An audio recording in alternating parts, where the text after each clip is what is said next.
Fala galera, Jesus Cop, Douglas Gonçalves por aqui para mais um Jesus Cop Podcast. Toda segunda-feira, 10 da manhã, tem episódio novo. A gente está nessa mesa de comunhão. De quarta-feira tem episódio também, mais temático. Mas de segunda-feira a gente foca em um convidado que está aqui para nos inspirar, para compartilhar, para testemunhar, para edificar. E a gente sempre sai daqui querendo mais de Jesus, querendo parecer mais com Ele. E tem sido incrível. Tem muita coisa para você ver aí, mas hoje tenho certeza que vai ser um papo muito edificante e eu estou muito honrado de você estar aqui com a gente e do meu convidado que você vai conhecer agora. Vamos embora!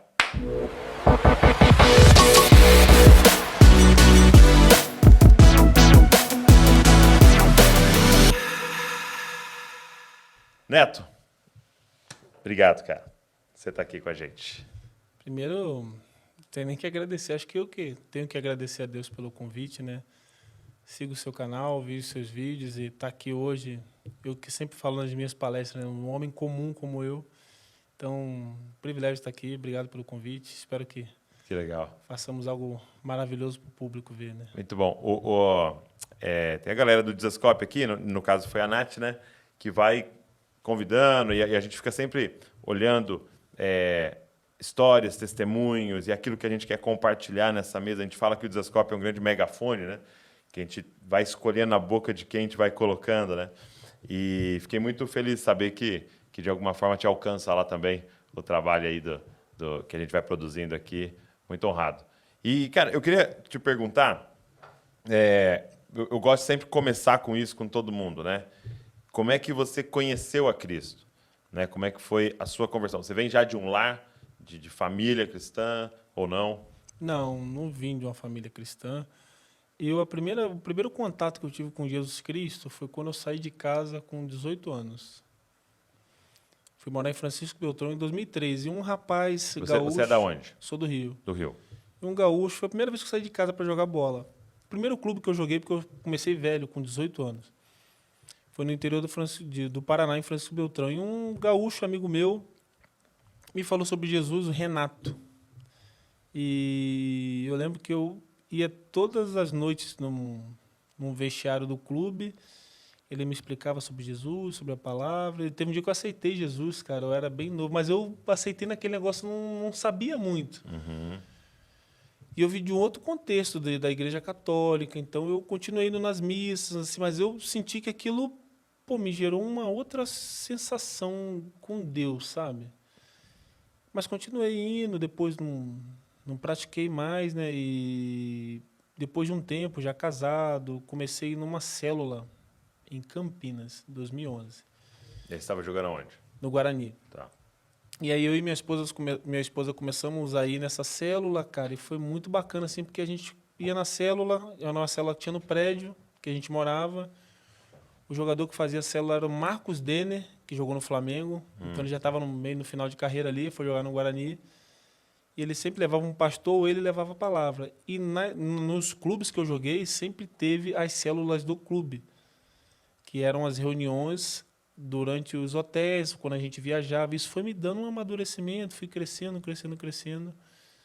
E quando eu fui jogar no Santos Futebol Clube em 2013, final de 2012, ali eu vi que ali eu conheci Jesus de verdade mesmo. É assim, mesmo? né? Eu fui pro Santos até quando. É também um time só de Santos, né? Assim, aí, solta aí o tudum. E assim, foi uma doideira, porque assim, eu lembro que eu fui pro Santos pensando, vou ser campeão. Eu já tinha sido vice-campeão 5, 6 vezes. É mesmo?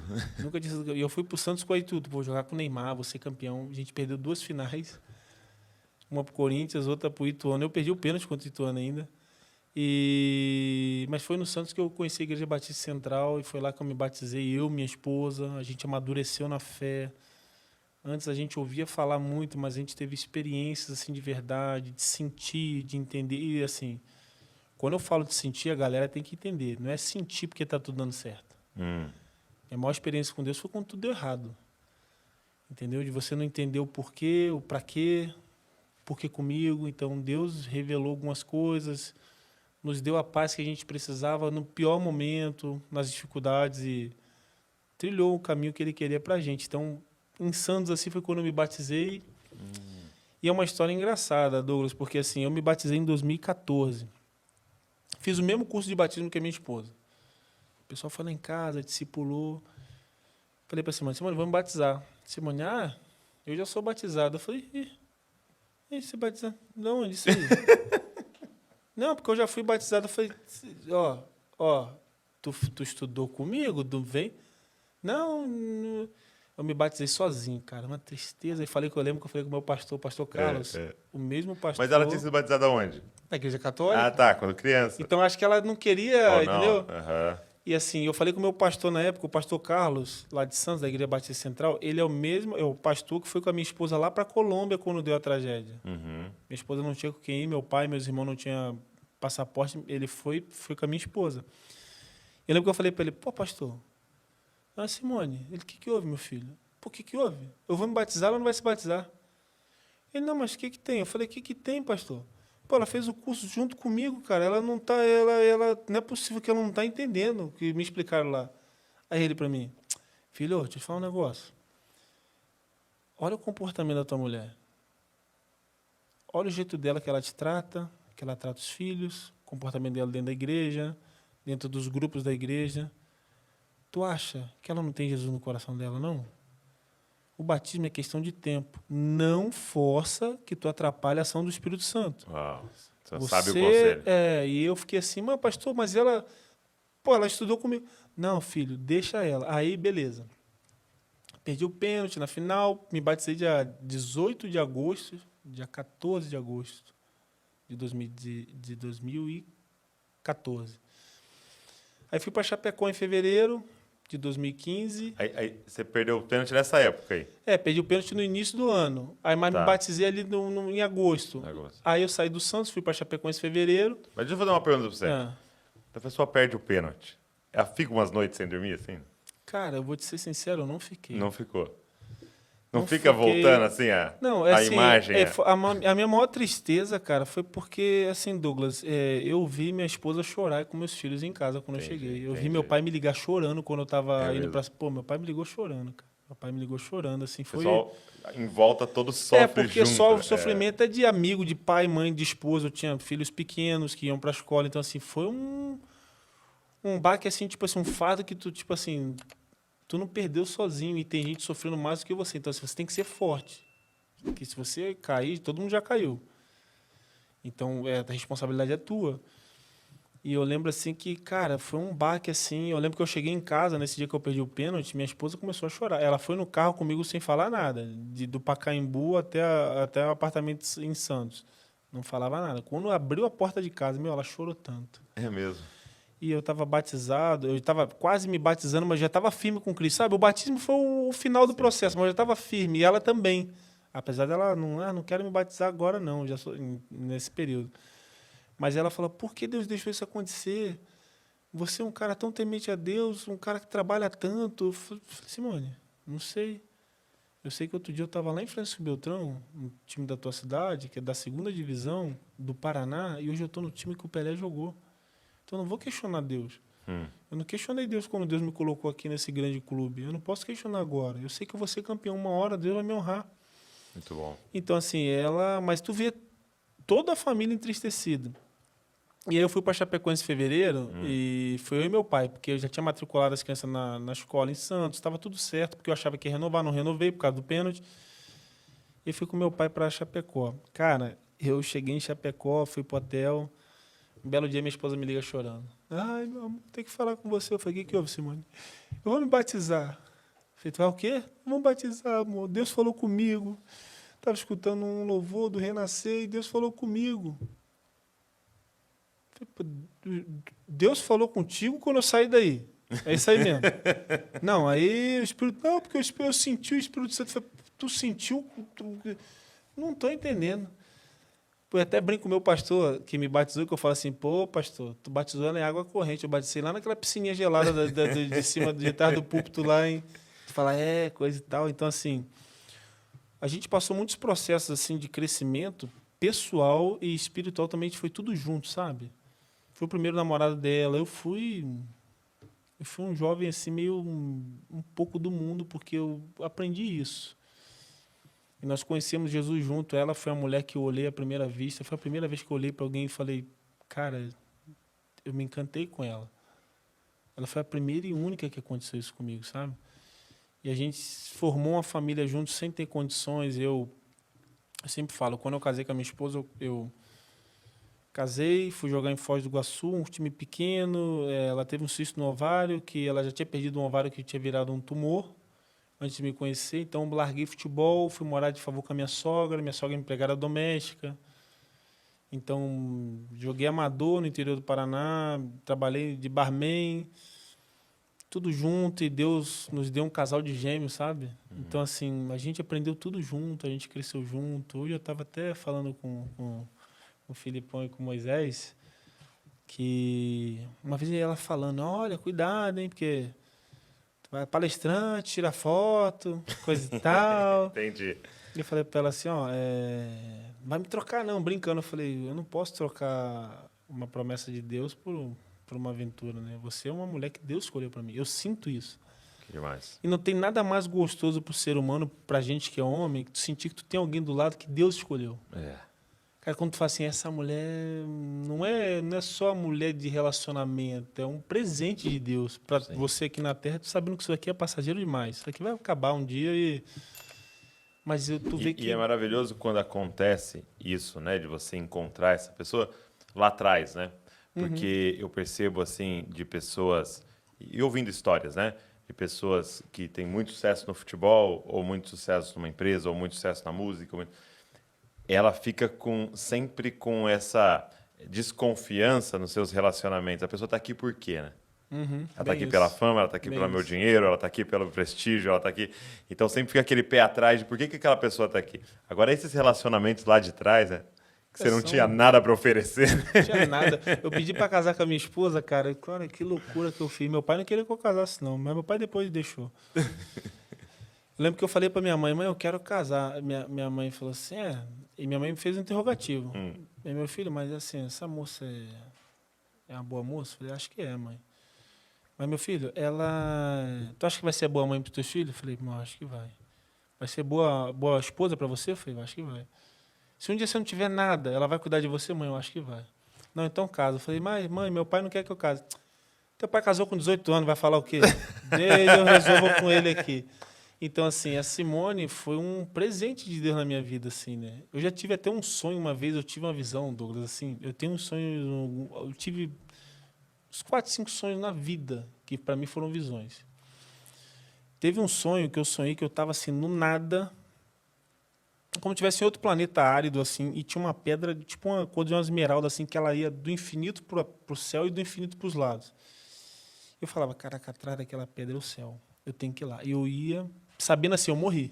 Eu ia naquela pedra, abria tipo uma porta na pedra, eu entrava, era tipo um elevador, e subia. E tinha várias bolinhas assim, tinha uma outra maior, e eu falei, ia subindo. Eu falei, cara, e assim, na minha ótica da visão, eu vou ver Deus, cara. Eu vou ver Deus. Quando parava no último andar, tinha um senhor assim, cara, ele era... Eu não lembro a fisionomia, mas eu sei que ele era acima do normal. E ele falava assim, que bom que você veio, meu filho, te esperei muito tempo aqui. Meu, eu já chorava. Mas um choro assim que era uma doideira, que eu abraçava ele e ia me ajoelhando até os pés dele assim, chorando, e ele me levantava, calma, eu te esperei muito tempo aqui. E na minha visão só falava assim, eu não sou merecedor de estar aqui. Só que assim, era uma sensação estranha, porque eu falava, eu não sou merecedor de estar aqui, mas eu não sabia quem eu era, eu não sabia meu nome, eu não sabia se eu fui pai, se eu não fui pai, eu não sabia nada da terra. Eu sabia que eu morri e que eu não era merecedor de estar naquele lugar. Porque naquela ótica, na minha ótica, eu só lembrava de uma coisa, da palavra de Deus, e que aquela palavra de Deus que eu aprendi enquanto eu vivi não me dava garantia por meritocracia minha de estar lá. Então eu sabia assim, eu não sou merecedor de estar aqui, Senhor, muito obrigado. Porque na minha ótica, assim, eu estou aqui é um lugar perfeito. E eu não sei o que eu fiz na terra, mas eu não sou bom o suficiente para estar aqui. Ele me levantava, enxugava minhas lágrimas e passava minha esposa assim, numa parede. E lá era um ambiente como fosse um grande escritório, onde todo mundo fazia alguma coisa. E ele falava no meu ouvido assim, essa foi a tua esposa na terra, ela te ajudou a estar aqui. A Simone, a minha esposa, ela estava no sonho do jeito que ela é. Mas no sonho, ela era uma estranha. Eu não conhecia ela. Entendi. Não, eu até falei para ela quando eu acordei, eu falei, Simone, eu não te reconheci como minha esposa. É como se passasse uma pessoa estranha na rua e Deus falasse assim, essa foi sua esposa na terra, ela te ajudou até aqui. Eu olhei para você, você olhou para mim, deu um sorriso, eu também dei um sorriso. Mas, tipo assim, eu senti um amor de irmão. Falei, caramba, essa moça me ajudou a estar aqui, cara. Pô, que legal, cara. Mas, assim, falei, não tinha nem padrão de beleza. É um negócio que não tem padrão. Todo mundo é o mesmo padrão, todo mundo é o mesmo amor, todo mundo se ama.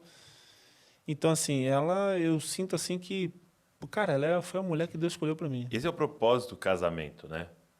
É Deus colocar alguém ao seu lado e você ao lado de alguém para que você ajude essa pessoa nessa jornada, né? De um dia estar diante do Senhor, né? Eu tenho até uma palavra que eu dou sobre casamento falando disso, né? Qual é a maior prova de amor que você pode dar para o seu esposo, para sua esposa, né? É isso, é dizer, eu estou comprometido com a sua vida eterna. Uhum, isso aí é um elo... Porque geralmente o relacionamento é um elo muito terreno hoje em dia. Exato, né? Você pensa, não, eu quero provar que eu te amo, vou te dar um carro, eu quero provar que eu te amo, vou te fazer uma viagem. Não, eu quero provar que eu te amo, eu estou comprometido com a sua vida eterna. E aí, às vezes, é até ser chato, né? Como é que tá a sua vida de oração? Não estou mais vendo você ler Bíblia, cara. E você ser aquela pessoa que fala, não, eu estou comprometido com a sua vida eterna.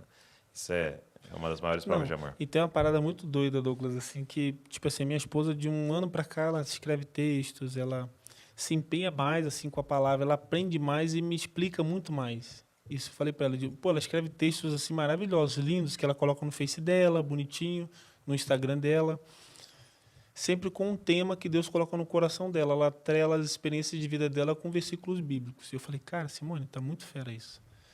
E tu vê com essa conexão, quando você vê assim, o teu par tá tendo um crescimento espiritual e você fica feliz com isso, cara. É demais. Porque tu vê, quando o relacionamento não tem essa parte do Senhor, às vezes uma pessoa tá buscando muito, o cara tá reclamando, fala, só fico falando de Bíblia. Não quero mais saber, essa mulher ficou chata. E não, eu vejo assim, eu falo para ela, caramba, Simone, eu fico tão feliz que você tá crescendo tanto. A gente cresceu junto no Evangelho e ela tinha uma parada que ela sempre falava para mim assim, amor, acho que tu é um queridinho de Deus, viu? De Jesus, viu? Porque Jesus nunca falou comigo assim, sempre falei para ela assim, amor, acho que você tem que estar mais atenta à voz do Senhor. Não é que Jesus falou mais comigo, talvez Deus tenha me usado mais para esse período, nessa fase, para uma coisa específica. Talvez a tua fase chegue, talvez já chegou, porque eu sempre falei para ela assim, o que você quer ser da vida? Ela sempre falou assim, meu ministério é minha casa. Meu sonho sempre foi ter uma família e cuidar da minha família, porque minha esposa foi abandonada pelo pai. E a mãe dela é uma pessoa super batalhadora, minha sogra, uma empregada doméstica, que criou 3 filhos sozinha. Então ela sempre teve um sonho de ter uma família e cuidar da família dela, que é o principal, para ela. Então quando você vê assim, cara, teu par está crescendo espiritualmente e o crescimento do casal, do homem ou a mulher, afeta a vida do outro, entendeu? Quanto mais minha esposa crescer, eu vou ser mais beneficiado. Certeza. E eu também a mesma coisa. Então, Simone, te mandar um recado para ela. Te amo, viu? Eu quero agradecer aqui publicamente pela mulher que tu é, pela esposa, pela mãe, pela serva, pela amiga, por ter essa sabedoria que eu tenho certeza que vem do alto, para me conduzir também, porque eu sou um cara super espalhafatoso, falante. Ela é uma pessoa sábia que fala pontualmente. Ela fala, você é goeludinho às vezes, entendeu? Pô, e às vezes a gente fala, a gente quer corrigir até os outros, a gente até se ferra depois que tu sai como falastrão, né? E ela fala, não, fala, fica na tua, às vezes os outros querem errar, deixa que erre, fala, espera o momento. Então, assim, agradecer a Deus pela vida dela, te amo você, amo meus filhos e sou grato a Deus pela vida. Muito bom, muito bom. Belo testemunho. E você, aí você estava contando que você, depois do Santos, vai para Chapecó. Né? Você até falou que estava com as crianças matriculadas, tal, mas você faz essa transição. Como é que foi essa transição? Foi muito doido, assim, porque era para me ter ido para Chapecó em 2011. E eu não fui. Chapecó era Série D, ainda nem tinha série. Depois eu saí do Santos, fui para Chapecoense. Uma cultura muito diferente, mas era um lugar que eu queria estar, porque minha esposa é de Francisco Beltrão. Foi o primeiro clube que eu saí. Então, Francisco Beltrão é 2 horas de Chapecó. 2 horas e meia. Então, a gente foi para lá. Clube menor expressão. Pô, saiu do Santos, tinha que ponto maiorzinho, né? Mas eu vi um propósito lá. Quando eu perdi o pênalti na final do Santos, Deus falou muito comigo. Tem uma foto minha que eu estou de cabeça baixa. Deus estava falando comigo que estava no controle. Eu escutei a voz de Deus. Então, assim, eu entendi que, apesar da grande fatalidade que foi aquele pênalti, né? Deus estava comigo o tempo todo. E quando eu fui para Chapecó, eu fui ciente disso. E foi muito legal, assim. No começo é muito estranho, pô, tu sai de um grande clube para ir para um clube menor, de menor expressão, mas tu vê um ambiente muito bom. O ambiente do clube, um ambiente familiar, todo mundo se gostava, todo mundo se respeitava, todo mundo se cobrava. É o que eu falo até nas palestras, que às vezes a gente pensa, o ambiente do trabalho tem que ser um ambiente familiar, mas o ambiente familiar também é um ambiente de cobrança. As pessoas acham que o ambiente familiar é só paz e amor. Não é. Às vezes o pai e a mãe metem o dedo na cara e falam, tá errado. A Bíblia tem um versículo que diz assim, Deus corrige a quem Ele ama. A correção vem por amor. Às vezes eu corrijo meus filhos e falo, cara, vocês acham que eu estou feliz de estar aqui falando um monte de coisa? Eu falo porque eu amo vocês, pô. Se o pai não corrige, o pai não ama. Tem pai que só tá no mundo para fazer filho, mas não tem amor. Não tem amor, não tem zelo, então não corrige. Se você for o que for, se for bem ou mal, não tem problema. Então, assim, fui para Chapecó, um momento de transição, a gente foi muito feliz lá. 2015, Deus realizando alguns sonhos, perdi um pênalti no Santos, perdemos a final. Na Chapecoense, primeiro jogo internacional do clube, na Sul-Americana, com o time do Paraguai, fiz o gol de pênalti, classificamos. Então, assim, Deus foi realizando sonhos assim, Douglas, atrás de sonhos. Fiz um gol de bicicleta contra o Vasco. Contra o Vasco? Tem algum vascaíno aí? Tem. Tem. Então, Tem um vascaíno desculpa ali aí, mano. Você lembra disso? E assim... Não, esqueceu, né? Entendi. Quando A bate... gente vai passar para você aqui, para você relembrar. Tá vendo? Quem apanha não esquece. Né? Então, assim, sendo que eu falo nas palestras, em 2005 eu fui mandado embora do Sub-20 do Vasco. Eu tinha abandonado o futebol. Eu abandonei o futebol algumas vezes. Em 2015... Em 2015, Deus me dá a chance de fazer um gol de bicicleta contra o meu pai é Flamengo doente, minha família. É mesmo? Então, Adorou, assim, então. meu pai estava em outro planeta. Quando me ligou, já estava falando que ia botar no Facebook. Falei, para de arrumar confusão com os outros, rapaz. Não, porque tem uns caras que secaram você, meu filho. Tem certeza. Falei, pai, pelo amor de Deus, não faz isso não. Deus dá um presente. Então, assim, fui muito feliz nesse ano de 2015. 2016, o ano já melhor. Estava muito feliz e... Tive uma lesão tanto grave no começo do ano, coloquei uma placa de titânio na cervical. No dia do aniversário dos meus filhos, dia 24 de fevereiro de 2016, coloquei uma placa de titânio, machuquei, fui fazer a cirurgia meio do ano. Uma placa de titânio com 3 vértebras parafusadas. Achava que não ia mais voltar a ser atleta, né? Falei, pô, acabou minha carreira, cara. Tô com o pescoço duro aqui, fiz fisioterapia, voltei em tempo recorde. Voltei em 12 meses a treinar. E naquele momento lá maravilhoso nosso, o time indo bem, coisa e tal, aconteceu uma tragédia, né? Uma fatalidade, de certa forma, premeditada, que foram erros, né? Então a pessoa fala, pô, mas você não tem medo de viajar de avião? Não, cara, foi erro humano. Eu ia te perguntar isso, né? Entendeu? Porque você dando palestra agora, vai para vários lugares e viajando de avião. Você tem algo assim relacionado ao avião? Não, assim, eu acho que nunca mais ficou o conforto que eu tinha como antes, mas assim, eu acho que a partir do momento que a gente entrega a nossa vida para Jesus, que a gente confia que o controle das nossas vidas está nas mãos do Senhor, a gente tem que pegar e fazer aquilo que a gente é chamado para fazer, entendeu? Imagine eu não andando de avião, quantas oportunidades eu teria perdido de ajudar, de beneficiar, porque tudo, na verdade, que a gente faz agora, o que eu faço, desde ir para a igreja, ir para uma palestra na empresa, é beneficiar o outro. Ah, mas é meu ganha-pão? É meu ganha-pão, mas assim, eu poderia fazer de outra forma, online ou ir de carro.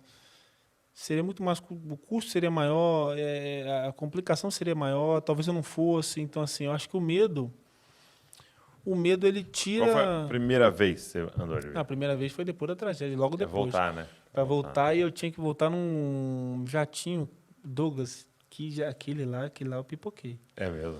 Porque assim, era um jatinho TI pequenininho, cara, e ele balança muito o jato. Então, assim, eu lembro quando eu soube da tragédia, lá na Colômbia, a Simone me falou, minha esposa, amanhã você vai voltar para o Brasil, a gente vai voltar. Eu falei, mas vamos voltar de que, navio? Ela, não, amor, é de avião. Eu falei, não quero andar de avião. Não, mas é um avião UTI, não tem o que fazer. O estado que você está exige recuperação, então eu tinha que ir, não tinha outra opção. E fui. E depois, assim, o que mais me... Esse me deu muito medo, mas o que mais me deu medo foi um jogo que teve Brasil e Colômbia logo em janeiro de 2017, e eu fui convidado pela CBF, né? Um jogo da amizade, coisa e tal. Eu falei, poxa, Simone, eu falei pra Simone, eu não tô afim de ir, cara. Como é que eu vou fazer? Mas se tu não quer ir, não vai. Falei, pô, mas vai estar todo mundo esperando eu lá, meus amigos vão estar lá, o Jackson, o Alan, o Rafael Renzo, e só eu que não vou. Ela, mas amor, se você não está confortável, eu acho melhor você ir. Eu acho que você tinha que ir. Você ficou vivo, entendeu? Deus te deu uma chance. Mas se você não está confortável para ir, não tem o que fazer. Aí, em cima da hora, eu falei, vamos embora. Meu amigo. O constrangimento, medo e assim... Eu sobrevivi, eu tinha filhos já, né? O Alan e o Foman casaram e tiveram filhos depois. Eu já tinha filhos. Então, assim, eu precisava ser forte para mim, para minha esposa, para os meus filhos, para os meus pais. E aí eu vejo muito a responsabilidade masculina que a Bíblia diz, né? Você é um pilar. Uhum. A mulher é um pilar, o marido é um pilar, Jesus é o que fortalece os dois lados. Mas a gente, como homem, tem o nosso papel de fortalecer a família. Eu fui naquele avião, cara, foi... Mas você estava com a família? Tava com a família. E foi tenso, né? Tentando não ficar nervoso. Minha filha super nervosa. E eu, não, coisa e tal. Minha filha é igual amigo. Ela tá nervosa, eu começo a falar muito. E, assim, mas eu consegui, assim, desbloquear o medo. A gente vê biblicamente, assim, Douglas, a gente percebe que Deus, ele, na Bíblia, o tempo todo, ele não usa homens perfeitos. Longe disso. Mas ele usa homens corajosos. E alguns não têm tanta coragem, ele vai lá como Josué, seja forte e corajoso. Ele repete 3 vezes em 3 versículos. Não me engano, 6, o 7 e o 9. Então, assim, ele nos dá o sentido de coragem, por quê? Porque ele está no controle, meu. Seja forte e corajoso, porque eu estou contigo. Então, assim, eu percebi, cara, se eu estou aqui, eu vou pegar e vou. Eu fui no psicólogo uma vez só, e eu lembro que eu falei com a psicóloga, olha, ela, o que foi mais de trauma? Eu falei, meu maior trauma é andar de avião. Ela, olha, eu vou te ensinar algumas técnicas para você ficar um pouco mais relaxado, coisa e tal. Eu falei, não, beleza. Chegou em casa e falei, Simone, vamos lá no psicólogo, não. Simone, que rebeldia é essa? Eu falei, não, vou não. Que mané técnica? Que técnica? Vai me ensinar técnica? Eu vou enfrentar isso aí. Tu vai mesmo? Eu falei, vou enfrentar isso aí, eu vou bater de frente com medo. Ih, que técnica? Eu vou ficar dependente de técnica? Eu dependo do Senhor, não quero mais. E eu peguei e fui, mas assim, foi uma coisa que uma vez uma amiga minha que trabalha com psicologia, ela falou, você enfrentou de medo. Você enfrentou o medo de frente, aí o medo ele reduziu. Sim. Porque às vezes é uma coisinha assim que você tem medo, eu tenho medo disso, então eu não vou passar por esse caminho, porque eu tenho medo disso, aí aquele caminho vai aumentando. Então eu tinha um medo muito grande devido a tudo que aconteceu, e eu fui reduzindo até o ponto que hoje eu tenho um certo desconforto, mas não medo mais, né? Porque eu sei. Não uma trava, né? Não te trava. Deus está no controle, meu. Mas se um amigo meu falou assim, mas se tu tivesse morrido, Neto? Eu não estava falando de Jesus aqui. Eu estaria no reino. Eu estaria lá. Jesus falou para o ladrão. Jesus falou para o ladrão. Hoje mesmo vai estar comigo, viu, meu amigo? Ladrão arrependido. Então, assim, eu estaria melhor, na condição melhor. Ah, mas teve muita gente que me contestou. Ah, você fala de Jesus porque você sobreviveu. Claro. Claro, se eu tivesse sobrevivido, Se eu não estava falando. Se tu quer que alguém que morreu venha falar de alguma coisa, tu não é na igreja que tu vai achar isso aí. Tu vai em outro lugar, que alguém aí vai ter uma conexão aí que não sabe se é verdade. Mas assim, eu falo porque eu sobrevivi. Sim. E assim, eu não falo com a questão de soberba, de eu sou melhor. Eu falo assim, pô, Deus tem um propósito na minha vida. Tem gente que fala assim, mas Deus matou um monte de gente. Calma aí, o erro foi humano. Calma aí, não vamos colocar esse peso aí de Deus, Jesus não tem nada a ver com isso. Lembrando para a galera, né, que todo mundo acompanhou essa história, mas eu não sei quantos depois viram o desfecho das investigações e tal. Qual que foi o erro? Foram vários erros, Douglas. O primeiro dele foi no contrato de seguro. Era um contrato que estava juridicamente totalmente errado. Depois, além do contrato estar errado, estava inadimplente. Então, nenhum avião no mundo... Isso está falando do seguro. Da companhia ali Isso. Responsável. Nenhum avião voa sem seguro. Então, alguém deixou de comunicar a inadimplência. Então, tu havia os erros não foi só do piloto, tem um erro. Aí na Bolívia, quando você viaja de um ponto A para o ponto B, você tem que ter a gasolina do ponto A para o B, mas é até a gasolina a mais para ir para um ponto C, porque pode ser que pode ser que o aeroporto esteja fechado. Então, assim, você tem que ter mais 1 hora de gasolina além do local que você vai. E quando você vai viajar, você faz um plano de voo que você dá para o controlador de voo do local e ele autoriza ir ou não. Então, o controlador de voo da Bolívia autorizou o avião viajar com a gasolina no limite. Quando a gente vê o erro do piloto, não botou gasolina, foi o último erro. Se todos os outros processos de segurança tivessem sido feitos de forma... Nem subido o avião. Não tinha nem subido. Ah, mas se o seguro, mas se a mulher também não libera, então tu vai ver assim, estava tudo errado desde o início. E quando o avião chegou no aeroporto, alguém pediu emergência antes, ele não assumiu que estava sem gasolina. Então ele deu mais uma volta, quando ele foi dar a segunda volta que o avião caiu. E quando a pessoa fala assim, ah, mas Deus, a Bíblia é bem clara. O diabo é o pai da mentira. Foi mentira em cima de mentira, erro em cima de erro. O que Deus tem a ver com isso? Nada. Ah, mas Deus permitiu, meu amigo, mas todos nós vamos ser julgados. Não acha você que, porque o cara fez isso, aquilo, todos nós, até quem liberou o avião aqui que está vivo, quem escondeu o contrato que estava inadimplente, todos eles vão ser julgados. Uma vez eu tenho um amigo meu que é ateu. Pô, ele é meu amigão, cara, eu gosto dele demais. Uma vez ele falou, mas você é especial, coisa e tal. Eu falei, não, cara, não me sinto assim, não. Eu sinto que Deus tem um propósito, assim, melhor do que o outro. Eu tenho certeza que não sou. Eu acho que tinha gente melhor do que eu para estar aqui, mas existe um propósito. Então Deus... Eu falei, não, cara, olha só, nós vamos ser julgados, cara. Tem gente que vai estar dentro de um contexto político que vai ter sucesso, reconhecido. Só Deus sabe se ele desviou. Às vezes o desvio que ele fez aqui matou um monte de gente no hospital ali. Eu e você não vamos saber. Não sei se de repente teve alguém da imprensa que escondeu, porque existem essas coisas. Infelizmente, esse mundo é um mundo caído, cara. Eu não vou ficar aqui preocupado só com os erros dos outros. Claro, existe a justiça. Deus criou meio para também que algumas coisas fossem julgadas aqui. Mas tem algumas coisas que vão ser ocultas aqui, mas já são reveladas para o Senhor. Então, se eu ficar muito atentando, por quê? Porque eu tenho que perguntar para quê? Eu perguntei desde o início, Senhor, para que eu fiquei? Eu sinto meu propósito hoje, vivendo aquilo que Deus queria para a minha vida. Palestrando em empresas, sendo um dos líderes de ministério da minha igreja, aprendendo muito com muitos pastores, desde o pastor Carlos de Santos até o pastor Eli, pastor Marciano, pastor Wesley, de Cubatão, pastor Carlos que me ensinou tudo lá em Santos, meu pastor da minha igreja, pastor Eli, junto com o pastor Marciano, pastor Bartolomeu de Xanxerê. Então, tem uma leva de pastores, pastor Sadiomar, que é da presbiteriana. Então, tem muitos pastores que eu conheço, que eu tenho me inserido no meio deles e tenho aprendido muito. Então, assim, qual é o meu... Por que o propósito? Meu propósito é falar da minha vida, falar da esperança que existe em Cristo, fala da esperança de recomeçar quando tudo deu errado, quando eu pensei que era o fim, eu tive que recomeçar, e recomecei com muita fé, muita dedicação, muita resiliência.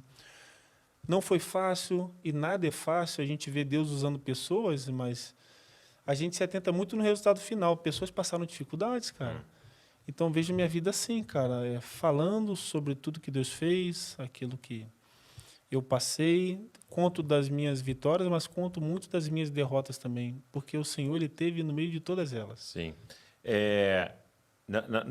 No dia do acidente, a galera dentro do avião não tinha nem noção do que estava acontecendo, de nada disso, né? Você não sabe sobre gasolina, você não sabe sobre nada, né? Você não sabe, não tem nem noção. E tava todo mundo assim... Quando é que foi possível perceber que algo estava acontecendo ali? Então, Douglas, eu sonhei que eu caía do avião e ficava vivo na sexta-feira. No dia anterior? O acidente foi na segunda. Foi na segunda, né? Eu lembro de estar chegando. Eu não queria viajar pro jogo do Palmeiras no sábado, porque eu não ia jogar. O Caio Júnior, nosso treinador, já falou, vou botar o time em reserva, só vou deixar o Kleber Santana, que é o capitão, e o Danilo, que era o goleiro, que pegava tudo. Ele falou, não, para não perder o ritmo, o goleiro e o capitão, meio tempo. Então, assim, eu tinha sonhado com isso, cara. E na sexta? Na sexta. Mas o sonho... Não, o avião desceu em São Paulo, para o jogo do Palmeiras, eu falei, morreu. Eu fui pensando assim, isso é coisa da minha cabeça, né? Eu sonhei que o cara do avião ficava vivo, e então... E você ficava vivo? Eu ficava vivo no sonho. Mas por isso que esse sonho mexeu muito comigo, porque toda vez que eu sonho que vou bater um carro, vou cair de uma montanha, eu acordo. Esse sonho não, esse sonho eu sonhei conforme foi o acidente. Meu sonho, eu estava viajando para um jogo, não era Chapecoense, mas eu estava indo para um jogo importante. Lembro que o avião desligava, acendia a luz de emergência, batia, mas quando eu batia, que eu acordava, eu estava dentro do mesmo sonho, no avião estraçalhado, eu saía do avião, estava na montanha onde caiu o avião. Então, assim, quando no dia do acidente, na segunda-feira, eu acordei, eu senti tudo estranho, cara. Você- No sábado e no domingo, quando o avião pousou no sábado para jogar no domingo contra o Palmeiras, eu não sentia mais nada. No dia que eu acordei, um amigo meu que estava concentrando comigo me falou assim: Netão, vai ter treino agora de manhã. Eu falei: não vai ter treino de manhã, nós vamos viajar para a Colômbia. Não, mudaram os planos. Quando foi mudar os planos, eu falei: me deu um frio na É espinha mesmo? assim. Aí eu mandei mensagem para minha esposa: tá tudo bem aí? Ela tá. Falou: como é que tá aí, amor? Eu falei: tá estranho o dia hoje. Tá muito estranho. Mas eu fiquei na minha, né? Depois chegou no aeroporto também, o avião da Laminha ia entrar, não entrou, aí mudaram os planos, aí eu senti um gelo assim. E eu tirei a foto até com meus companheiros, né? Tava eu, Bruno Rangel, Ananias e o Gil. Tirei a foto com eles e guardei para mim. Eu falei: eu tô ficando maluco, eu não sei. Eu não vou nem postar essa foto. Eu falei, no avião eu mandei mensagem para Simone, para minha esposa, um avião aqui em Guarulhos, antes de ir para Bolívia, que a gente foi para Bolívia, e de lá a gente pegou o voo fretado. Eu mandei mensagem para ela, falei: ora pelo meu pesadelo, não tá legal. Ela, E que você que tinha houve? compartilhado com ela da Já tinha sexta? compartilhado. Eu falei: não tá legal, eu não tá legal, o dia tá estranho. Ela: calma, amor, fica tranquilo, Deus está no controle. E depois da tragédia, bem depois, ela falou: amor, eu orei, quando você me mandou mensagem, ora por mim, eu orei, eu levantei da cama chorando, que eu orei de joelho na cama, e aquilo me veio um peso. Você me pedindo oração, eu fiquei com um peso, um sentimento ruim, e eu fui ver o futsal do nosso filho.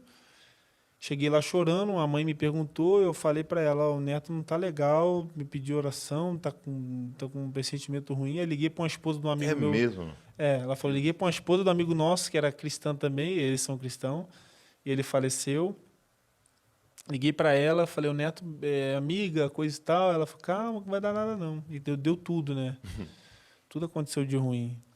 Então, assim, foram momentos assim que, cara, não desejo para ninguém, viu? Sim. Que eu passei uma vez ouvindo na igreja. Na igreja a igreja é uma benção, né? Porque tem uns abençoados, tem uns doidão demais. Teve um cara que deu um berro uma vez lá no Rio: ô Neto, Deus honrou a sua vida, você é um milagre. Eu queria experimentar o que você experimentou. Eu falei: faz isso não, meu camarada, faz isso não, pelo amor de Deus. Quer experimentar o quê, rapaz? Porque assim, tu vê todos os teus amigos morrerem, ficamos em 3 atletas só. Numa equipe que, poxa, todo mundo era muito unido. Eu, dos atletas que sobreviveram, era o único pai. Depois os outros casaram pós-tragédia. Eu já era casado, tinha filhos, então, cara, ver as esposas sem os maridos, ver os filhos sem os pais e eu sobrevivi, para mim era um. Então eu perguntava pro Senhor: para que eu fiquei? Tinha uma foto minha bem na montanha, assim, onde deu a tragédia. Eu fui lá no ano seguinte, fiz minha oração e perguntava: para quê? Que propósito eu estou aqui? Que chega um momento que você, Douglas, percebe que o mundo é do maligno mesmo. O mundo é muito mal. E a gente está aqui para uma guerra mesmo, né? E a nossa guerra não vai ser vencida com contra-golpe. A nossa armadura é a armadura que está na palavra de Deus. Não existe briga, não existe guerra, não existe arma. Esquece. Só tem um jeito de vencer esse mundo, amando. Amando o próximo. Ah, mas o próximo é ruim. Jesus falou isso?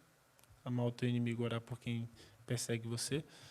Não tem outro jeito de vencer. Jesus venceu assim, amando até o cara que cuspiu, xingou: salva aí, pai, perdoa, nem sabe o que está falando. Então, assim, foi muito duro para mim perder todo mundo. Os que sobreviveram, eles estavam próximos? Você estava próximo desses que sobreviveram? Assim, Foi uma parte do avião? o repórter que sobreviveu, que faleceu depois, e mais 2 tripulantes ficaram lá no topo da montanha, numa parte traseira que bateu e ficou. Ficou. Ah. Eu, o Alan e o Foma, a gente estava bem na asa do avião, no meio. O Alan, pelo que eu soube lá do relatório do cara que achou ele ficou no meio da montanha, porque quando o avião desceu tudo, ele foi cuspido para fora. Eu e o Foma, a gente foi os únicos que sobreviveram, que desceram com todos que morreram. E eu ainda fui o último a ser achado, né? O cara que me achou, ele É, nem... isso que eu ia te perguntar, como é que foi o resgate? Quem te Não, achou ali? então, o policial que me achou, ele falou que nem estava preocupado em mim. Ele, tipo assim, ele estava muito triste, porque já tinha acabado o resgate, não tinha chance de sobrevivência. Ele tinha passado de 6 a 8 horas e ele... Tinha passado 6 a 8 6 a horas? 8 horas. Ele falou assim, eu fui perto da aeronave, porque estavam os destroços lá, e ele falou, e vocês tinham eliminado o time que eu torcia, Júnior de Barranquilha. Então, quando vocês eliminaram a nossa equipe, a gente ficou, pô, mas que time é esse do Brasil que ninguém conhece, que tá ganhando de todo mundo? Assim, pô, mas o que esse cara tem? Quando deu a tragédia, eu tava lá, eu fui lá ajudar, e aí todo mundo foi embora, bombeiro, paramédico, Cruz Vermelha, eu fiquei lá, a gente, só os policiais ficaram.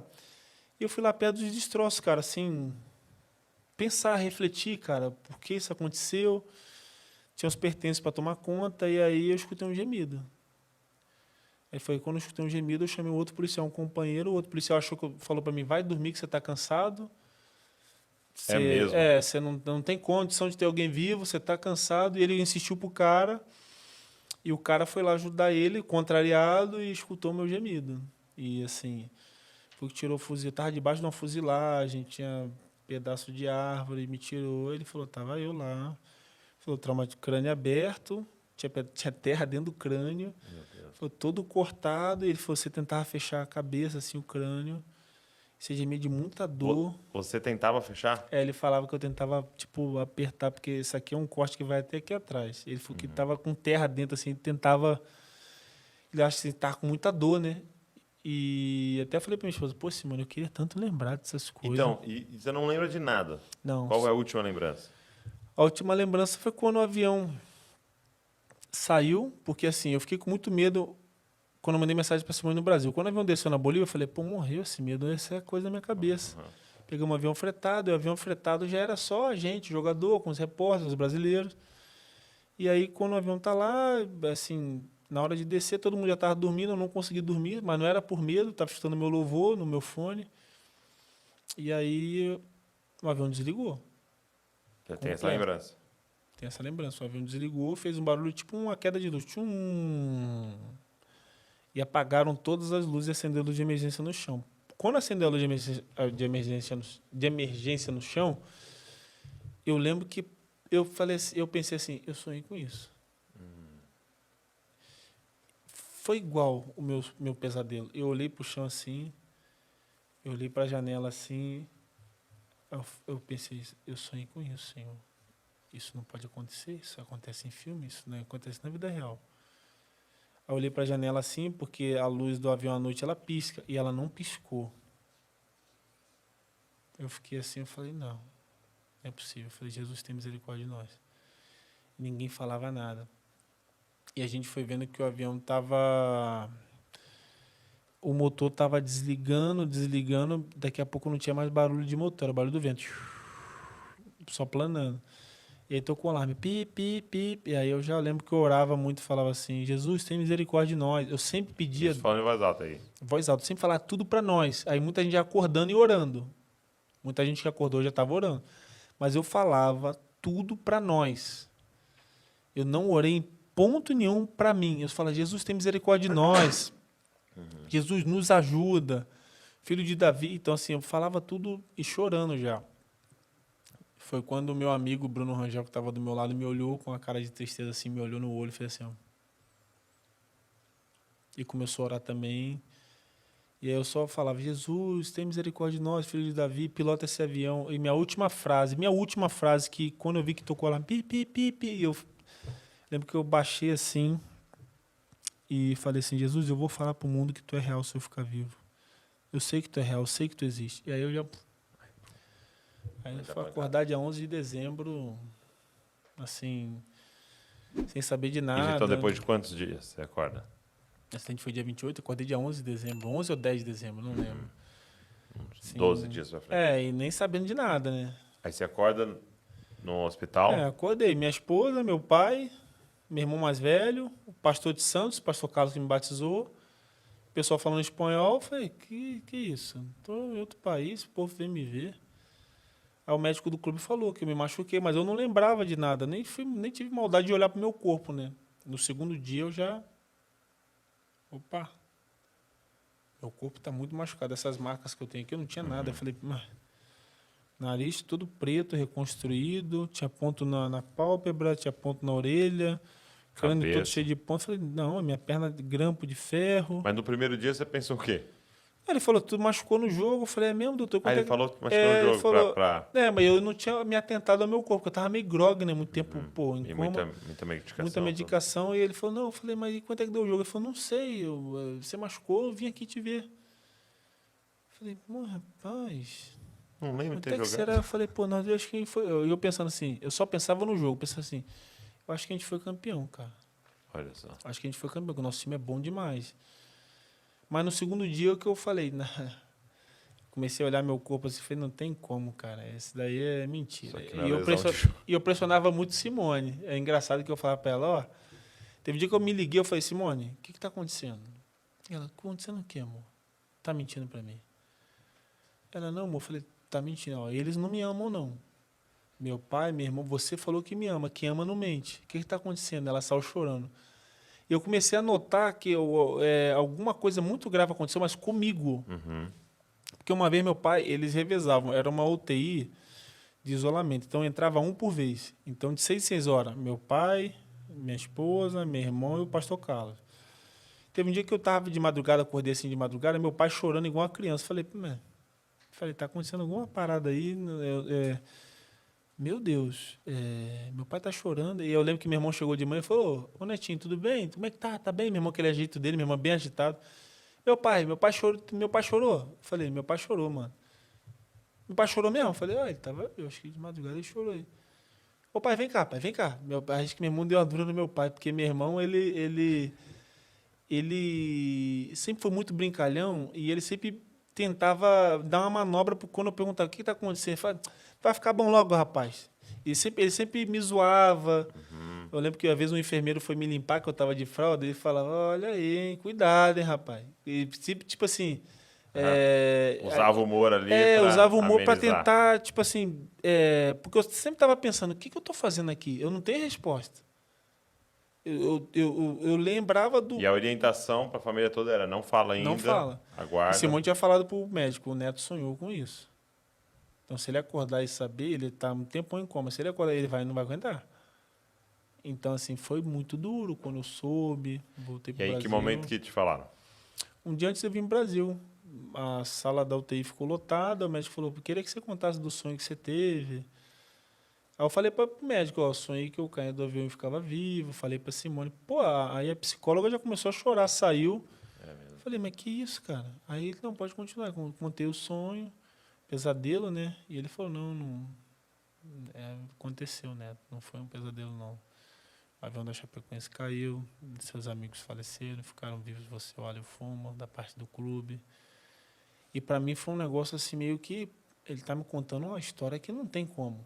O cérebro não consegue. Não tem como eu lembro que eu acordei, eu nem lembrava do jogo do Palmeiras, eu lembrava do treino no CT do São Paulo, aqui em São Paulo. Então, estamos falando uma coisa sem nexo.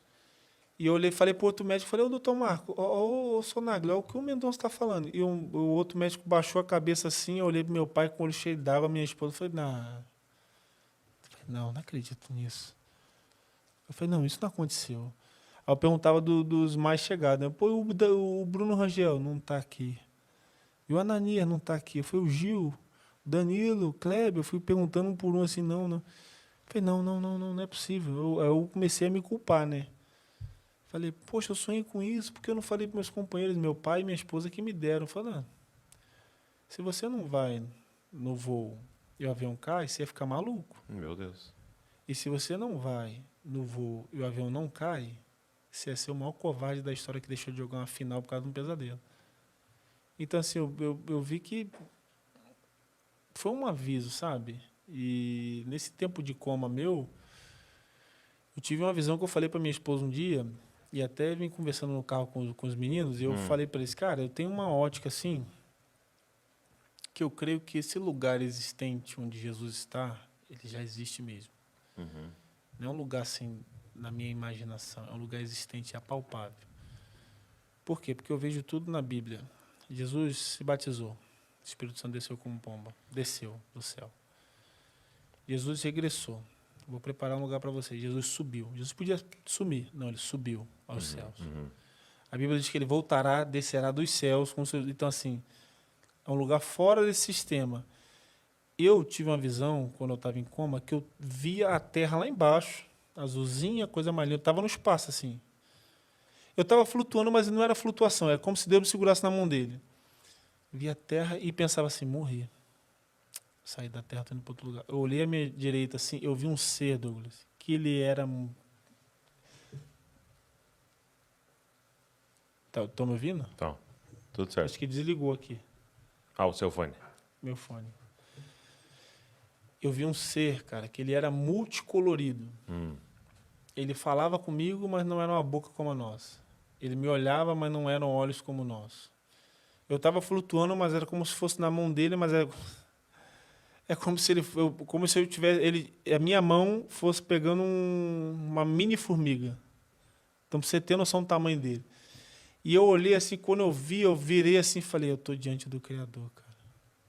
E eu pensei assim, eu tinha temor de olhar, que eu fiquei assim, eu estou diante do Deus todo. E ele falava para mim assim, eu estou no controle da tua vida, fica tranquilo que tudo vai dar certo. Porque eu estou no controle da tua vida. Então, um momento que eu acordei e fui falar isso para minha esposa, isso apagou. O que eu estou contando aqui para vocês é a parte grossa, porque eu sabia dos detalhes. Quando eu falei para minha esposa, isso apagou os detalhes. Eu queria contar para ela os detalhes. Eu até eu falo para Simone, acho que Deus ele fez assim, ó. Vou me revelar, você vai olhar, mas quando você falar, eu vou te cortar os detalhes, porque esses detalhes você vai saber onde é que você está para cá. Você vai voltar para lá. Você vai para o lado humano lá ainda, vai ficar naquela pendenga lá daquele mundão lá, mas você fala do controle, porque assim, na minha ótica, naquela visão, cara, era um ser que é como se ele tem um poder de todo o universo, não é nem o planeta Terra, do universo, da minha vida, do controle de tudo. Ele passa tudo por ele. E tudo tem um propósito com ele, nada para o mal, tudo para o bem, e ele domina. Então, assim, eu vejo assim, uma vez eu dei uma palestra numa empresa chamada Cevale. E eu vi um rapaz falar, um dos diretores falar para mim assim, cara, que legal, porque você transformou uma coisa ruim em uma coisa boa para ajudar os outros. Eu falei, pô, é esse o entendimento. É isso. Então, assim, eu tive essa visão e eu queria contar os detalhes, eu não consegui contar porque eu senti um negócio que apagou. Eu fiquei até irritado. Eu falei, Simone, é como se Deus mandasse eu falar e quando eu fosse falar o detalhe, ele apagar e falar assim, não. Só fala que eu estou aqui, mas um dia você vai estar do lado de cá e você vai compreender o que você viu. Mas, por enquanto, você... E hoje eu entendo Paulo falando que viu coisas indizíveis, né? Sim. Porque é uma ótica... E eu falo para Simone, para mim... Eu quero até estudar astronomia, porque, para mim, existe um local, mas mega preparado. O local lá que a Bíblia diz que não há sofrimento, não há choro, não há dor. Esse local já existe. Esse local é para aqueles que creem. Aqueles que creem morrem com Cristo, eles vão para esse local. Depois teremos um novo corpo, tudo bem, mas essa alma, a nossa alma, o guardado nosso, já existe. E a ciência, eu estou observando, Douglas, que a ciência está descobrindo um monte de coisa. Planeta novo, sistema novo, mas esse sistema não vai descobrir. Porque Deus ele é tão poderoso que ele não vai permitir que a raça humana, que mesmo sendo limitada, é soberba. Às vezes tem cara que conhece muito, mas o muito que ele conhece hoje, daqui a 10 anos não é nada. Eu falo para você, Simone, a gente é tão pequeno que o remédio de hoje, em 5 anos, já não funciona, cara. E descobrem que aquele remédio não funcionava. Então, que a gente é? O nosso conhecimento aqui é limitado. Por isso que eu penso assim, cara, existe um outro lugar, um lugar que Deus preparou para aqueles que creem, e eu creio assim piamente que esse é o lugar que eu quero ir, esse é o lugar que a gente é chamado para ir, né? A gente é estrangeiro aqui, peregrino, e esse é o lugar que eu pretendo estar junto com todos, né? Muito bom. E eu queria te perguntar, são poucas pessoas que passaram por uma experiência como você passou, e o que muda? O que mudou na sua vida de prioridades? O que muda depois de estar assim diante da morte e ter mais uma oportunidade? Acho que assim, a minha vida basicamente em relação à fé não mudou nada, sabe? Sim. Sempre continuei com a mesma fé, com a mesma visão espiritual.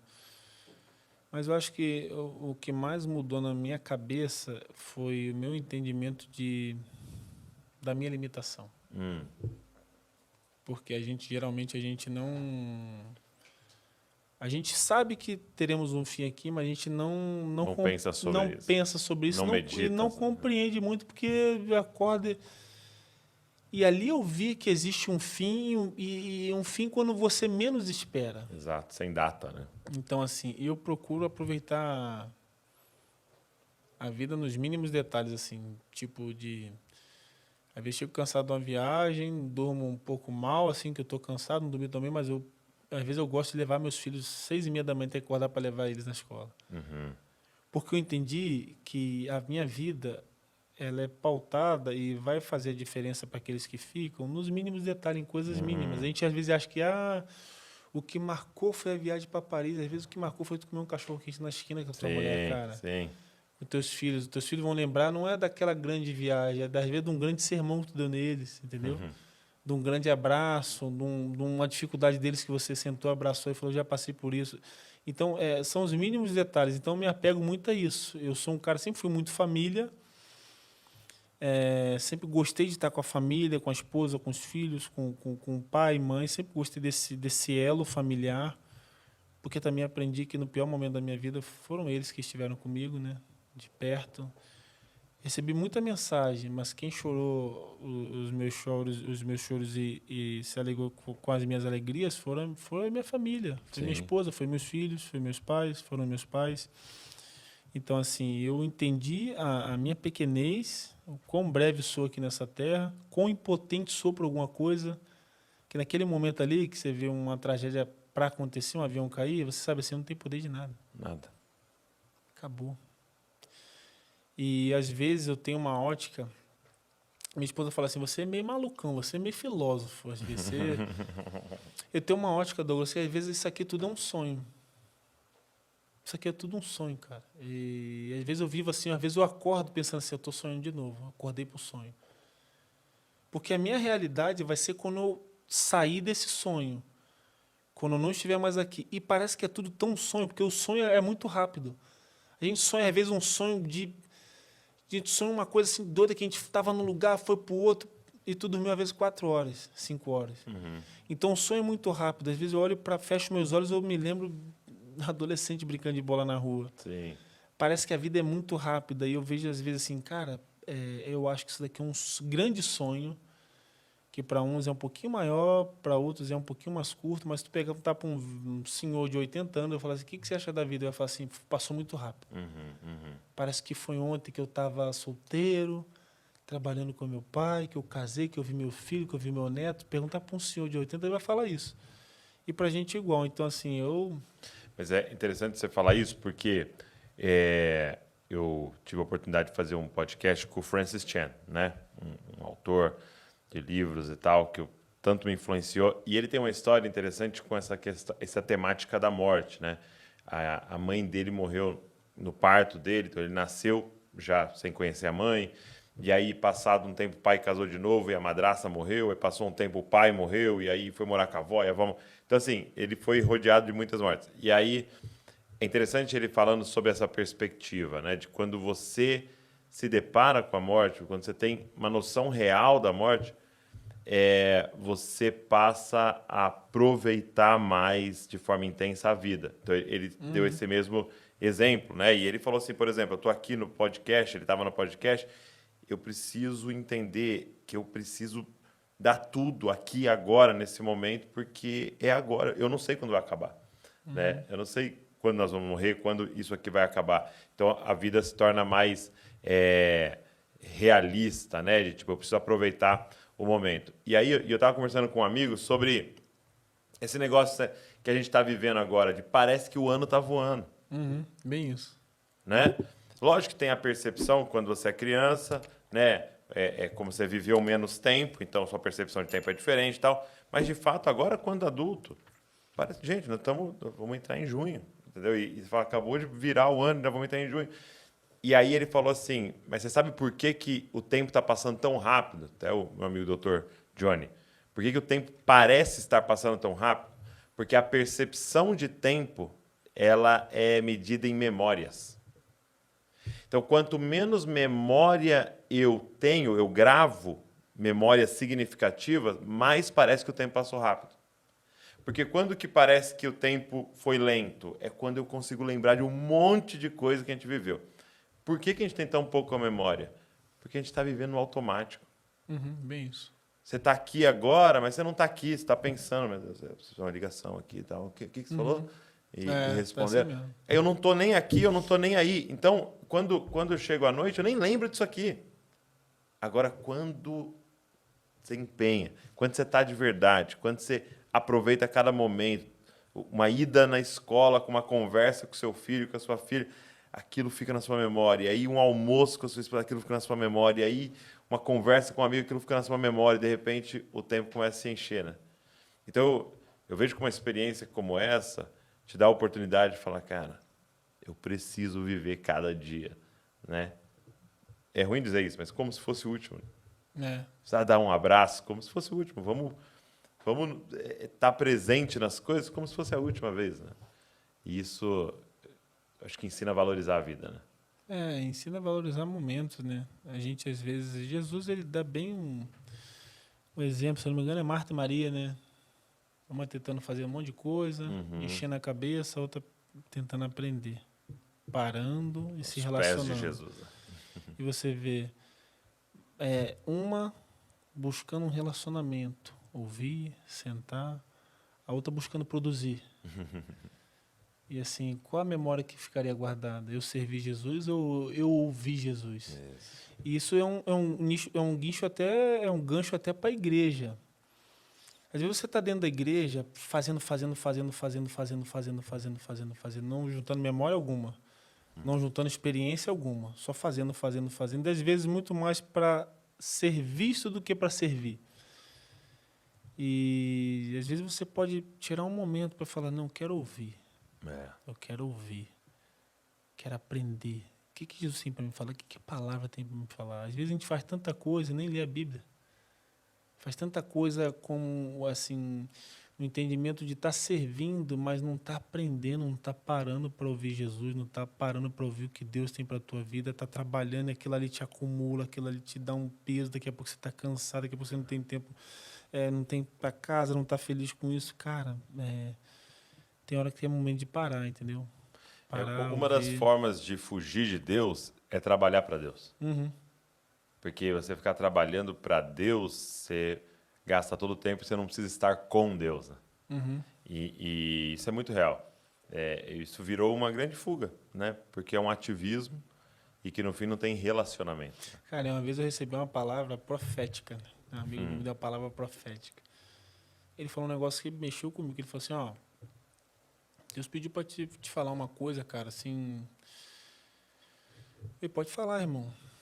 Busca o Senhor, viu? Você está viajando muito, está pregando, está fazendo palestras motivacionais, ajudando pessoas. Não se esqueça que isso não é o principal. Tem um relacionamento com Jesus.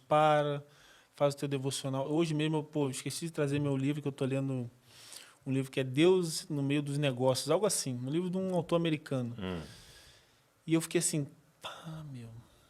isso, né, de fato é verdade, porque às vezes a gente está fazendo algo, mas aquele fazer algo não traz relacionamento. Às vezes tu está trabalhando para sustentar a tua casa, mas não tem relacionamento com a tua esposa. Relacionamento quando tu chega em casa, que tu senta.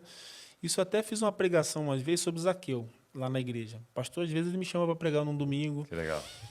Que eu sou um dos líderes do Ministério dos Homens. E Deus falou muito no meu coração a questão do Zaqueu. Zaqueu subiu na árvore. Ponto. Zaqueu tinha dinheiro para não subir na árvore. Zaqueu era o chefe dos publicanos. Ele era o chefe. Se um cara, cobrador de imposto, tinha muito dinheiro, ele era o chefe dos caras. Então ele tinha muito mais. Tinha muito mais moral com relação à política. Alguém falou de Jesus para ele, esse cara era baixinho e se atentou de subir na árvore. O relacionamento dele com Jesus não foi porque ele subiu na árvore, foi porque ele levou Jesus para casa. Zaqueu teve a mudança quando olhou no olho de Jesus, quando sentou na mesa, quando se relacionou e falou assim, eu não quero mais isso. Se eu errei, se eu usurpei alguém, eu vou devolver. Se eu acabei com alguém, eu vou devolver 4 vezes mais. Jesus fala, hoje houve salvação. Esse hoje houve salvação não foi porque ele subiu na árvore para aparecer. Foi porque ele levou para casa. E tem muita gente subindo nas árvores da igreja para aparecer, para tirar uma selfie que eu estou com Jesus, mas ninguém está levando para casa. É por isso que às vezes tem lugares que as igrejas estão cheias, mas não há transformação, porque a transformação começa dentro de casa. Às vezes ir para a igreja, ir no culto, é normal, é gostoso. A gente cria um elo de amizade, de vínculo com a igreja, com os amigos, com os irmãos. Mas levar esse Jesus ressurreto para dentro de casa é o que gera transformação. E a gente precisa ser transformado. Não tem que ir para a igreja para ter nada de material, para ser reconhecido por ninguém. A minha ida para a igreja é para buscar mais do Senhor, aprender mais da palavra, porque se eu congrego, eu tenho certeza que o meu líder, ele tem muito a falar comigo e Deus tem muito a usar ele. Ponto. Sim. Então, eu não vou para lá porque é uma questão social, uma questão de diplomacia, uma questão de visibilidade social, não. Uma questão de eu querer aprender mais do Senhor. Fui para lá, ponto, levo para casa. É o que eu aprendi. Vou reter o que é bom, vou levar para casa e aquilo ali vai transformar. Vou aplicar, né? Vou aplicar. Então, é essa questão, aplicação. Levar para casa. E esse levar para casa tem muito a ver com relacionamento. Né? Uhum. É o que você está falando, né? Trazer para a mesa, né? Uhum. Relacionar com Deus de verdade, ter intimidade com Ele. E é isso que realmente nos muda, nos transforma, né? E agora, depois de tudo isso, você até na sua recuperação tal pensou em voltar a jogar, né? Como é que foi esse período de recuperação e aí depois tomar a decisão? Não, chegou o tempo. Não, eu tentei 3 anos jogar, né? Uhum. E quando deu a tragédia, eu quebrei a coluna, a região lombar, quebrou um osso, achatou uma vértebra, rompeu o ligamento. O joelho estourou tudo, traumatismo craniano, eu fui esmagado pelos ferros até estourar o pulmão. Então, assim, peguei uma bactéria grave lá. O meu principal problema foi a bactéria no pulmão. Então, entre vida ou morte, mas a coluna eu não pude operar porque o médico falou não tinha como operar, você está com problema grave, era uma cirurgia de bruço, não dá para virar seu corpo. E aí eu quando eu sobrevivi, voltei para o clube, tentei de alguma forma voltar a ser atleta, não consegui durante 3 anos e no 3º ano... E esse não conseguir é porque sentia muita dor, não... Muita dor devido a muita lesão da coluna lombar e do joelho, porque a coluna ela tem os ossos alinhados, né? Um osso quebrou, achatou e rompeu o ligamento. Então tinha um osso desalinhado. E aquilo ali me gerava um desconforto, uma dor absurda. E o médico falou, eu tinha que operar lá, mas não tinha como te operar, porque você estava entre a vida ou morte, respirando 100% por aparelho. Então... Não ia submeter a uma cirurgia de risco. O principal é a vida. Depois... E aí quando eu fui voltar a ser atleta em 2019, eu comecei a treinar mais de igual para igual, mesmo com muitas dores no joelho e na coluna, muitas dores, até na cervical um pouco, porque o parafuso quebrou no osso. Meu Deus. Então, assim, aí o médico, um dia eu tive uma inflamação na coluna, o médico me chamou e falou assim, cara, te acha melhor você encerrar, entendeu? A carga de treino, de trabalho de um atleta profissional é muito grande para um corpo destruído como o seu internamente. Então, daqui a pouco não vai ficar saudável para a sua velhice, você daqui a pouco vai ter que botar prótese, você necessita de uma cirurgia na coluna, a gente vai tentar retardar isso para quanto mais velho você tiver, porque você já tem uma placa na cervical, vai ter que botar uma placa na lombar. O jovem vai virar um robô. Então, assim, faz os exercícios na academia, não sendo um atleta profissional, porque o trabalho... É uma grande diferença, né? É uma grande diferença. O trabalho profissional ele não é saudável. Não, né? Você corre muito, você treina muito. Então, se você tem um corpo desalinhado, desestruturado igual o meu, de muitas lesões e por causa da tragédia, isso não vai te favorecer. Então, eu fui junto com os médicos acharam melhor não tentar. Para mim, Douglas, foi um alívio. Eu ia te perguntar, como é que foi essa decisão? Assim? Foi um alívio. Quando o médico veio falar para mim, foi um alívio por quê? Porque eu já estava gemendo de dor durante um ano, mas eu estava com aquela gana de voltar e Quantas vezes eu saí da cama com a ajuda da minha esposa porque eu não consegui levantar por causa da coluna? Infinitamente. Não lembro quantas vezes isso aconteceu. Foram várias. E mesmo assim, indo treinar... Indo treinar porque eu queria voltar a jogar. Sim. Eu pensava assim, poxa, eu não perdi nenhum membro, cara. Eu tenho que voltar. E assim, quando o médico falou, não, acho melhor não ter essa condição. Eu lembro que o médico falou assim, você já ficou vivo, entendeu? Já fez o que tinha que fazer pela Chapecoense. E aí eu me tornei diretor. O presidente que estava na época, no final de 2019, Paulo Magro, me chamou para ser diretor do clube. Eu lembro que eu tinha até um contrato até o final de 2020. E eu falei, pô, mas tu vai me dar outro contrato como diretor? Eu tenho um contrato de jogador até o final do ano que vem, então me paga em 2 anos esse contrato, eu trabalho pro clube. Vamos fazer um acordo, eu abro mão de danos morais, abri mão de tudo, Douglas, você imaginar. Tudo. De tragédia, acidente de trabalho. Abri mão de tudo pro clube. Falei, não quero ajudar o clube, Deus me deixou vivo. E aí fiquei ali, fui campeão da Série B como diretor, superintendente, campeão estadual. E 2021 ano foi muito ruim. O time estava financeiramente estraçalhado. E no final de 2021 eu saí do clube. Entrou uma gestão nova, com algumas pessoas assim, um pensamento bem diferente do meu. E também eu acho que era o momento de eu sair, sabe? Tem as transições, né? Eu entreguei tanta coisa assim, quase morri pelo um clube e vi algumas coisas acontecerem. E fui como diretor, como jogador fui campeão sul-americano, estadual, como diretor campeão da Série B, tudo que a Chapecoense ganhou, tive o prazer e assim a graça de Deus de estar envolvido diretamente. Entendi que não era mais o meu local ali, com aquelas pessoas que lá estavam agora. Entendi que era o momento de sair e percebi que realmente era meu chamado de Deus era um chamado não para o sucesso terreno, não para o sucesso da agora, não para ser o maior campeão do clube, um dos maiores, não. Eu entendi que isso aqui vai passar, entendeu? Deixa quem quer isso ficar com isso.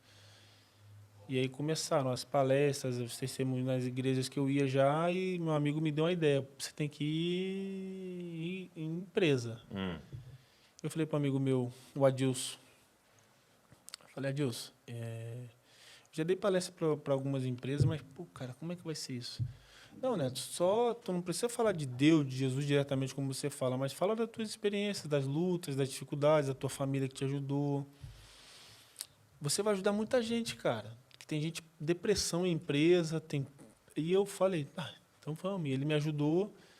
Eu comecei em uma empresa aqui, outra aqui, outra. E quando eu fui ver, as coisas estavam andando e, como eu até falei antes aqui, né? Você dá uma palestra numa empresa e você vê um grande diretor falar assim, eu ia pedir demissão hoje. Então a sua vida, a sua história me comoveu e mexeu comigo para me ver que eu, cara, não estou passando por nada. Eu estou reclamando. Então, assim, eu me sinto completamente dentro do meu propósito. Mas e Jesus, onde é que está na minha vida? Está por completo. Está em todas as minhas ações. Que a gente pensa que o cara só tem Jesus quem ele pega no púlpito. E, às vezes, o Jesus está nas tuas ações na tua empresa, nas ações com os teus companheiros de trabalho, nas ações com a tua família, com aquele que você ama e aquele que você não ama também. E Jesus está em tudo, está inserido em tudo. Então, assim, Jesus mesmo fala, vão conhecer os meus discípulos pelos frutos. Então, qual o fruto que você tem entregado? As pessoas olham, vocês refletem um bom perfume de Cristo? Então, eu comecei a fazer esse trabalho e está sendo uma bênção, assim, porque você vê a tua história motivando pessoas a viverem uma vida muito melhor. A gente acha que a vida é melhor quando a gente conquista, não. A vida é melhor nos mínimos detalhes. Então, fazendo com que as pessoas reflitam sobre a vida, sobre o ambiente de trabalho, sobre a família, mostrando para eles a realidade de que, pô, eu quase fui embora. E o que ficou daquilo? Ficou tudo que eu vivi com meus companheiros, cara. Porque se hoje eu posso olhar para trás e olhar tudo que eu passei, eu vou olhar assim, cara, aqueles caras foram fantásticos comigo. Eles me fizeram crescer, eu fiz eles crescerem também. Nós torcíamos um para o outro, nós cobrávamos uns ao outro. Um ao outro também, a gente se entregava no máximo e a gente aproveitou o tempo que Deus deu para a gente aqui, entendeu? Não me deveram nada, eu não devi nada para eles. Todo mundo se amou, se respeitou, se ajudou e o que ficou foi a história, porque a gente não estava ali para fazer história.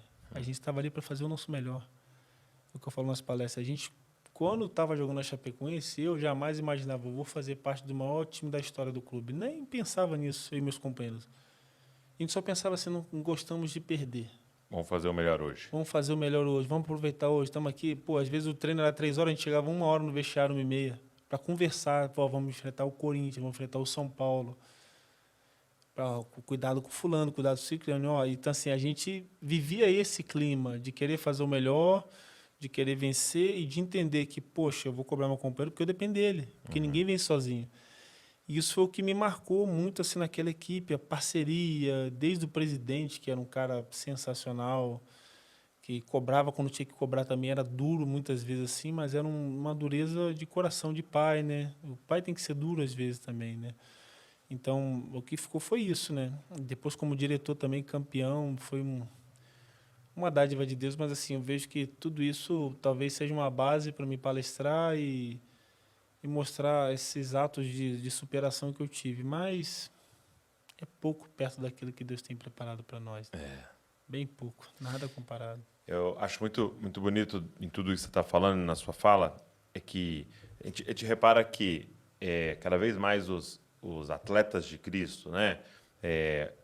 As pessoas nesse meio do esporte profissional têm encontrado a Jesus, né? Eu vejo como isso tem crescido, como se de todo clube tem ali um grupo, e isso é muito bonito, né? Mas eu percebo que o início, né, do atleta é ele pedir para Deus abençoar o trabalho que ele está fazendo, né? Sim. Ele fala, Deus, me ajuda a fazer um gol, Deus, me ajuda a ser campeão, Deus, ajuda a minha carreira, Deus, me ajuda a abrir uma porta em outro clube. E esse é o início de todos nós, né? É a gente, de certa forma, querer usar Deus, né? Mas até que você começa a conhecer a Deus. E aí, na verdade, você começa a descobrir que mais do que ser campeão, que fazer um gol, acertar aquele pênalti, você quer ele, né? Você quer conhecer ele. E é muito lindo ver isso na sua fala, né? Que você não usa Deus, você quer Deus, né? Que o seu desejo é conhecê-lo mais e mais e um dia estar diante dele eternamente, né? E que cada atleta do Senhor espalhado por essa nação possa transicionar e aprender ainda mais isso, e que você possa ser uma inspiração para essa galera aí, viu? Amém. É o que eu penso, assim, né? Hoje eu vejo muitos lugares um evangelho muito superficial do ter, né? Sim. E Jesus nos chama para ser. Ser discípulo e fazer discípulo, né? Então, o meu ponto principal é estar firme na rocha, estar com Jesus, entendendo que, poxa, mas vai ser tudo mil maravilhas da tua vida. Não vai, não. Isso é mentira. Se alguém vendeu isso aí, tem alguns eventos, assim, algumas conferências que elas colocam que se você for, se você crer, você vai ter tudo. Não vai nada. O principal é que você vai buscar o reino de Deus e as outras coisas vão ser acrescentadas. Sim. É isso. Mas eu não tenho o que eu quero. Poxa, talvez o que você quer fosse te tirar da presença de Deus. Deus te conhece. Deus conhece muito mais do que você. Nem você se conhece tanto quanto Deus te conhece, porque Ele te formou. Então, assim, a minha ótica é sempre essa, né? De mostrar para o ser humano que, o principal de tudo, cara, é você ter Jesus na tua vida. É a presença. A presença de Jesus na tua vida é o que te livra, é o que te dá o temor de saber assim, eu não faço isso porque o Senhor está vendo e porque eu amo o Senhor. Eu não faço isso por obrigação. Eu estava falando com o Felipe, com o Moisés, uma vez um pastor falou assim, é obrigação do homem fazer isso e aquilo para a mulher. Eu falei, eu não acho, pastor, obrigação. E por que tu não acha? Eu faço pela minha esposa porque eu amo ela. É um privilégio do homem. Se eu caminho com o Senhor, é porque eu amo o Senhor. A obrigação é um peso. Se você está aqui, Douglas, se você é pastor, é porque você ama. Porque se é obrigação, não vai aguentar. Não vai aguentar. Se você está num trabalho que você não ama, você não aguenta. Só questão de tempo. Se você está com uma mulher que você não ama, é questão de tempo. Então, assim, o amor faz suportar. Por isso que o amor é o maior dos dons, porque a gente suporta um monte de coisa. Sim. Então, se eu amo ao Senhor, eu amo esse Deus que me livrou da morte. Mas você ama porque Ele te livrou da morte. Não, eu amo por causa de um monte de outra coisa. Um monte de outra coisa. Então, essa é uma das coisas que Ele fez. Ele se entregou por mim, cara. Eu tenho acesso ao Criador, o Criador de tudo isso aqui, que a gente vê, e muito mais do que a gente vê, porque tem coisa que a gente nem vê que Ele também criou. Eu tenho acesso, cara, e um dia eu vou estar ao lado. Você tem noção que é isso? Eu sou um ser pequeno. Então, assim, nós, seres humanos pequenos aqui, um átomo perto do Senhor. A gente vai estar, a gente tem esse acesso por conta de Jesus. Cara, como é que eu não vou amar? Sim.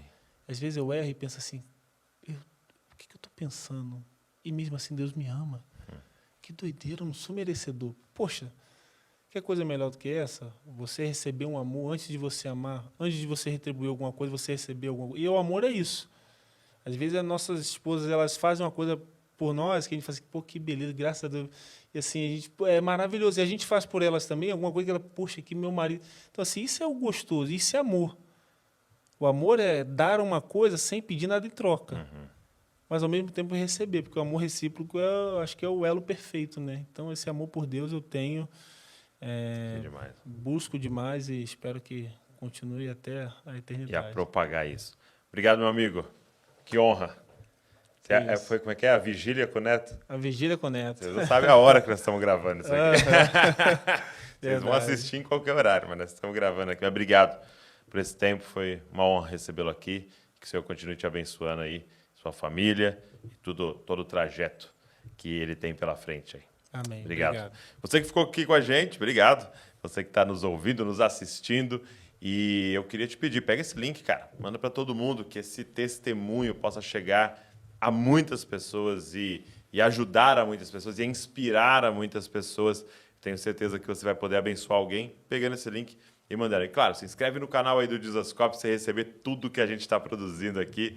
Toda segunda-feira nós estamos aqui no podcast com alguém a essa mesa de comunhão abençoada aqui testemunhando e eu tenho certeza que vai te abençoar muito. Deus abençoe você e não se esqueça, você é uma cópia de Jesus. Valeu!